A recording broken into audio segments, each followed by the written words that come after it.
What's up, beautiful people? Okay. So, y'all, this is my first time going live on my laptop, so this is a different experience. But nonetheless, what's up, beautiful people? Welcome back to Currently Building Generational Wealth Lifestyle. I am one of your hosts, the one, the only, the flyers on today. I am Danielle Bailey, and God is the ultimate host. What's up, you guys? I am back with a very important video. This video, soon as I read the headlines, sorry about that. Soon as I read the headlines this morning, this video was really and truly like pressing in my spirit to make it. And stuff like that. So I'm hoping first, let me say, I know that my opinion is very unpopular. I want to start off by prefacing that this video is going to hopefully get us to understand the underlying issue or to get to the underlying root. This is not a surface video for anybody by all means. This is meant for us to dig deep. This video is also meant for us to encourage us to go and seek therapy. Okay, so I want to first start off by saying that I'm gonna jump right into today's video because I ain't gonna be before you long. This is not a clickbait. This is really and truly my opinion. I highly do feel that the African American community is partially responsible for the death of Takeoff. And the reason why I say that is because if we do not change the way that we are raising our children, the cycle is going to continue. I feel as though that before long, black men may be extinct. Yeah, let that sit in. Yeah, I feel like they may be extinct. But I do want to say this. I'm hoping that y'all, this video can help somebody, right? So I made this video on Facebook, but apparently it did not save, so I couldn't upload it on video on YouTube. So I'm doing this twice. So the reason why that I feel as though that the African American community is partially responsible for Offset death is because of two words: emotional intelligence and self-regulation. The lack of emotional intelligence and the lack of self-regulation. And the reason why I feel that way is because of how we are raised and how we parent our children. When we start making sayings like the following, right? Let me pull them up because I have wrote them down. Um, Hold on. Let me see how y'all doing this Wednesday. I hope that everybody's doing amazing. Here are five phrases, right? Here are five phrases that kill Takeoff and why I feel the African American community is partially to blame. I posted this on Facebook. Number one, crying is for girls. Number two, boys stop all that crying. Number three, you making him soft with all that crying. Number four, you must be gay doing all that crying. Number five, man up. When we start, and mind you, I'm pretty sure if you raised an African American community, you have heard those sayings. And the reason why I say that this is a root cause video is because we need to go back to the source of where the lack of emotional intelligence actually began, the lack of self-regulation. When we start, y'all think that those sayings or where can I find you? I would love to do information interview. Okay, I'll put my email address. My email address is freedomtherapycenter@gmail.com. And you can just email me there. Let me look freedom therapy center at gmail.com. All right. So, like, by those five sayings, and we think that they're funny, or we think that they don't have any weight by saying those. You have heard them. Hell, if I'm not careful, I say them to my own little nephews. You know, stop crying, or like boys don't cry, like all of those sayings. But what we're not knowing that we're doing, we're actually teaching boys to shut down. We're actually teaching them how not to properly deal with their emotions. When we start saying simple things, we think that they're simple, but how many of you know that the simplest thing have a long life effect on us? By saying those. And that's the root cause when we start saying those. And you know why it's why we're saying some of those things is because number one, we as adults lack emotional intelligence as well. And number two, we lack also self-regulation. So that's why that's even more important. Why it's important for the adults that's raising kids to go to therapy. I made a post on Facebook the other day. I said that when parents are healing for themselves, they parent different. When we are healing as parents, we parent our children totally different. We understand. We can't say stop crying. We understand. We won't say, crying is for girls. We won't say all of that when we are actively healing because we understand the depth of the words, and now we're able to articulate in a more from a more informed place. Our parents, let me say this, let me start by saying this. Our parents, my mama did the best she could with what she had at the time. In no means is this video is to downgrade our parents because they did the best they could with what they had. But now, as an adult, we ourselves have more access to a whole bunch more things. And so, therefore, we're able to parent different. We're able to actually experience. We have more money than they have. And when you have more money, that means you have more access. When you have more access, that means that you can do things a little bit more differently. You have more freedom too, as well. So I want to say that. I want to preference that or whatever. So they did the best they could with what they have. But now, as adults, a lot of adults are parenting, relearning how to parent themselves while also parenting their child. Get what I'm saying?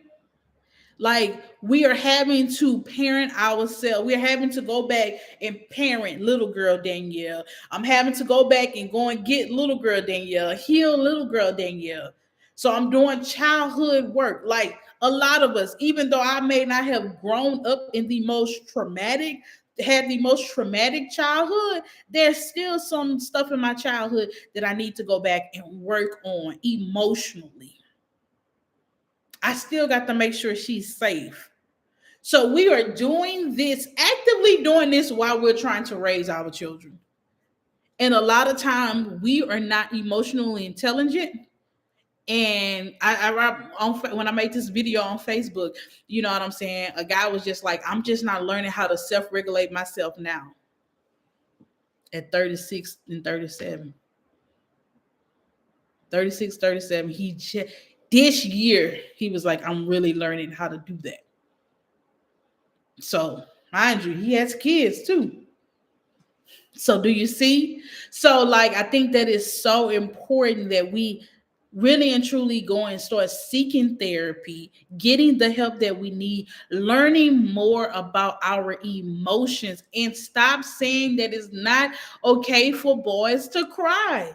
Like it is wholeheartedly, it's okay for them to cry. It's okay for them to have emotions because, truth be told, when we start shutting down those emotions of crying, we're highlighting or we have made it okay in our culture for men to show anger, rage, and shutdown. These are the three emotions that men have nowadays, especially black men. He got anger, and then he has rage, and then he has a complete emotionally shut down where he's not talking to anybody and he's suffering in silence. So this is even more important why we as a community, we need to start saying that it's okay for black men to cry. It's okay telling your children, raising your black little boys. It's okay for you to cry. It's okay for you to be emotional. Hell, what has crying done so bad? Please help me understand. What has crying done that is so bad? I'd rather for a little boy to cry and he cry and he just cry and he has a headache versus for him to display anger and rage and then he go out there, he fight or he go get a gun and he shoot somebody. I'd rather for that to happen, crying, and I just can't believe, I can't understand or fathom how we as a community have started to say that crying is weakness. Where, at what point did we? That probably go back to slavery, child. I'm not even gonna get into that. How showing weak, how crying was a sign of weakness, and how they had to be tough. Like y'all, mine. Look, I still say that we're still suffering from the ramification of slavery. I wholeheartedly believe that. I stand up on that. We ain't that far removed from slavery. Some of y'all great grandparents maybe was still raised by slaves. Either they was raised during slavery or either they was raised with a person who just got free that still had a slave mentality. So still like I could go on and on about that. Okay? But that is, we are responsible. If we don't do anything different, we're going to continue to have these. And I know a lot of people is like, oh, it's just a dice game. It's silly. It's deeper than a dice game.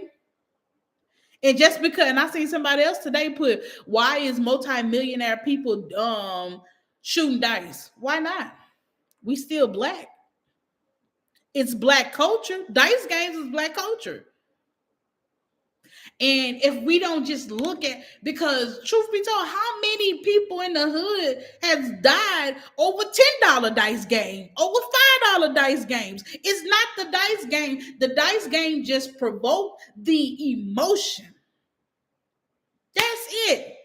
The dice game provoked the emotion, and the emotion that the black man couldn't even regulate. Number one, he couldn't regulate it. He couldn't articulate how he was feeling. Emotions are high and running high, and ego and pride is all on display. Everybody want to be that guy. Nobody is aware enough to let me remove or let me de-escalate the situation. Nobody has that much emotional intelligence, and then they just start and they what do? They go for what they know. You didn't disrespect me because a moment of disrespect, a split second,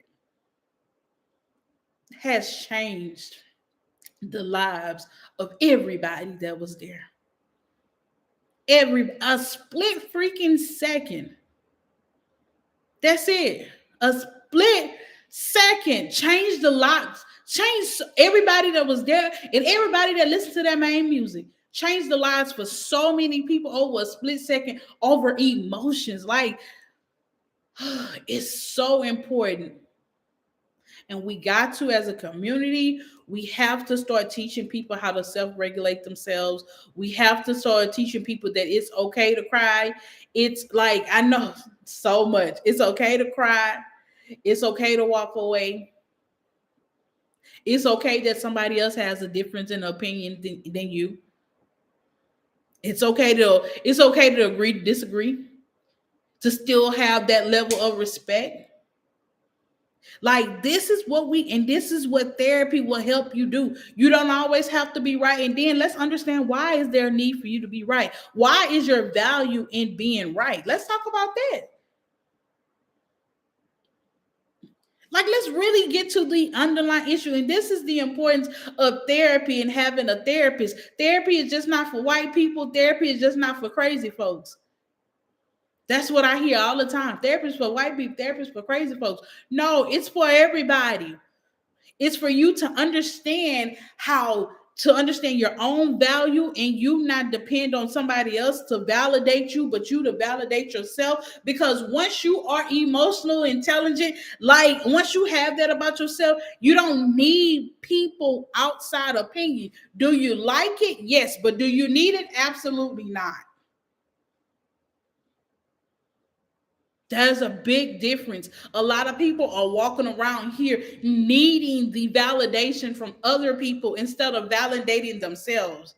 instead of understanding my own value, instead of saying I am valuable just as I am. I am enough just as I am. I don't need you. I don't need designer things. I don't need people. I don't need y'all to tell me that I'm valuable or that I'm worthy. I first have to deal with that on the inside. And a lot of people are not dealing with that.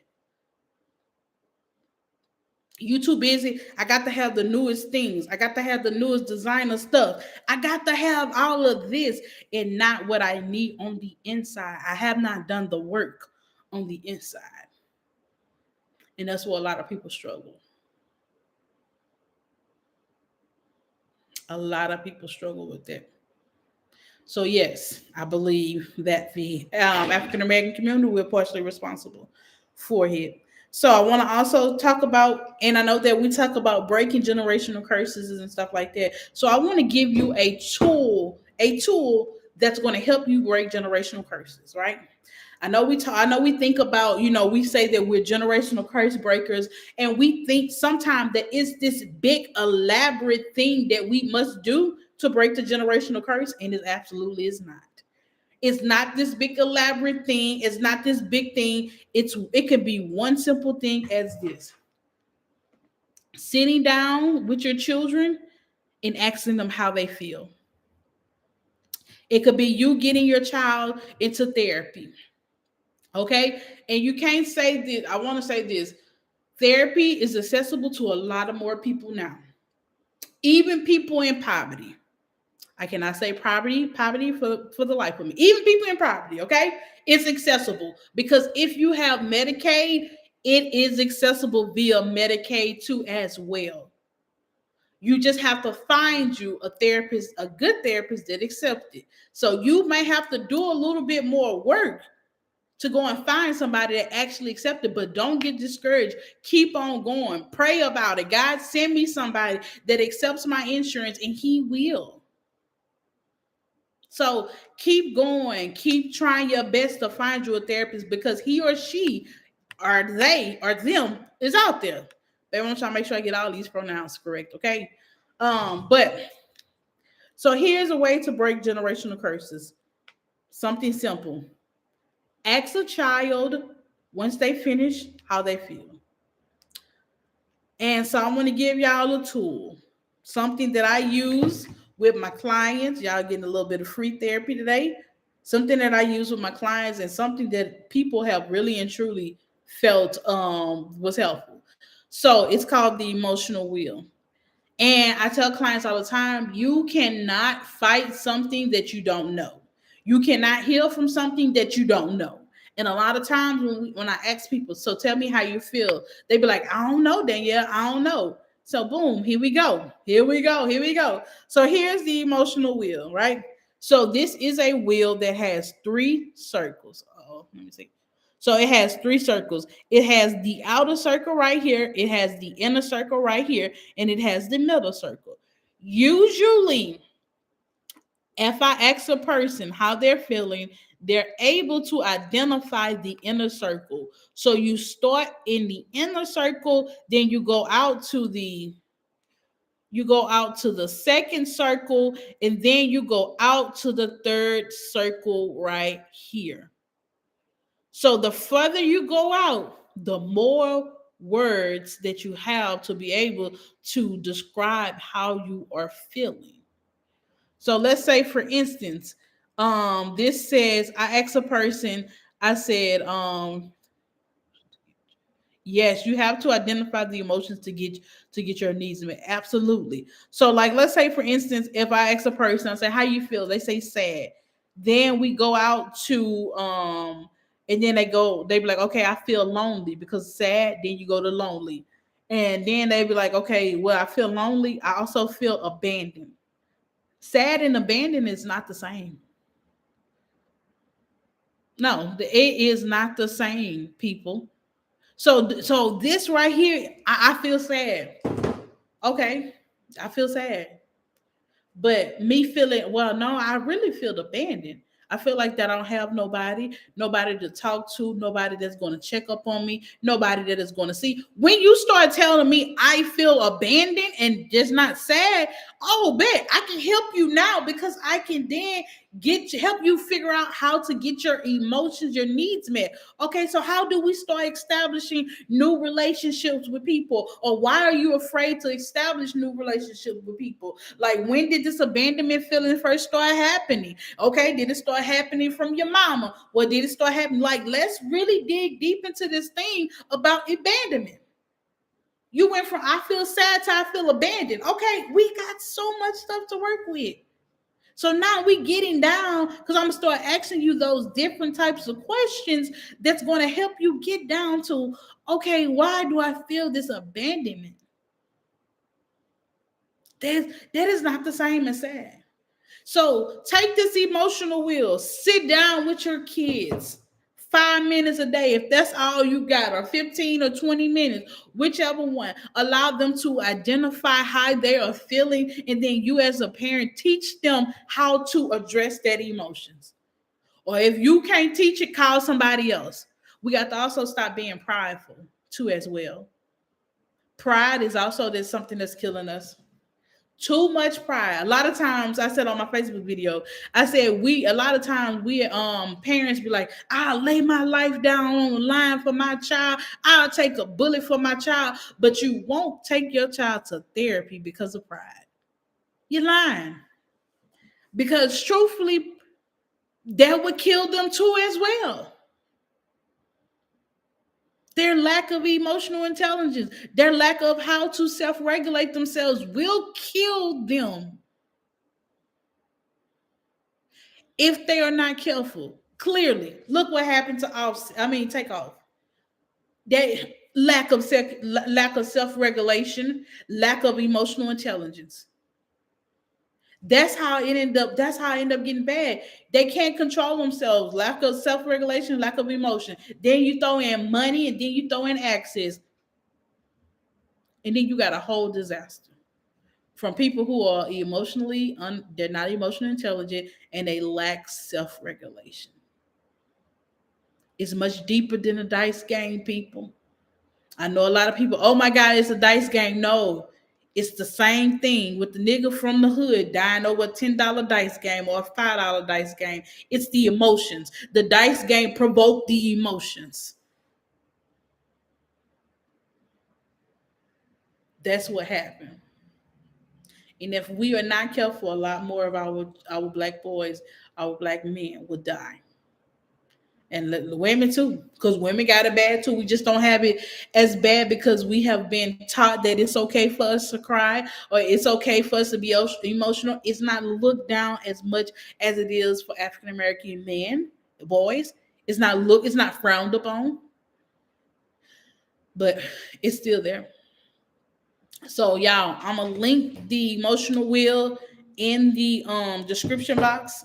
And by all means, please go and look it up. Please use it with your children, y'all. I have this. If y'all see, I brought this on my phone. Okay, I didn't send it to all my clients. At first, I was going to print it out or whatever to my clients, but I'm like, no, because I need you to have access to it easily. That paper that I may give you, I gotta go look for it. But no, let me go to the text message that Danielle sent me, because then boom. This is actually from a client. This is actually a screenshot from a client inside my client message. That's how readily available that I need it. I need you to be able to pull it out when you at work. Or I need you to be able to pull it out, wherever you at. Baby, how you feeling? They don't know. Let's sit down. And I need you to sit down with your kids for about 5 or 10 minutes, if that's what you got, and sit down and y'all talk about how they really feel. That's breaking generational curses. That's letting your child know that it's okay for them to be however they feel. It's the small things that leads to generational curses being broken. It's nothing elaborate. And that's a lie that people tell. You got to do this big elaborate thing. No, you just need 5 or 10 minutes. 5 or 10 minutes. That's it. So, nonetheless, that's all I got for y'all beautiful people on today. I hope that this message again touches somebody and it promotes you or provokes you to go and seek therapy. Period. Seek therapy for yourself, seek therapy for your children. Just because your children gotta go to therapy does not mean that you're a bad parent. It actually means that you're a great parent. It actually means that you're trying to make sure that your child is set up in a different way than you were. That's all that means when we go seek therapy. We want to give our child the best, okay? We want to give them the best. And I'm not just talking about the best when it comes to clothing, shoes. I'm talking about the best because an emotional intelligent and a child that can self-regulate themselves, the sky is the limit for them. The sky is the limit. So that's what we need to give. While we also saying we'll take a bullet to our child too as well. So nonetheless, I love y'all down. I'll talk to y'all in another video. Bye.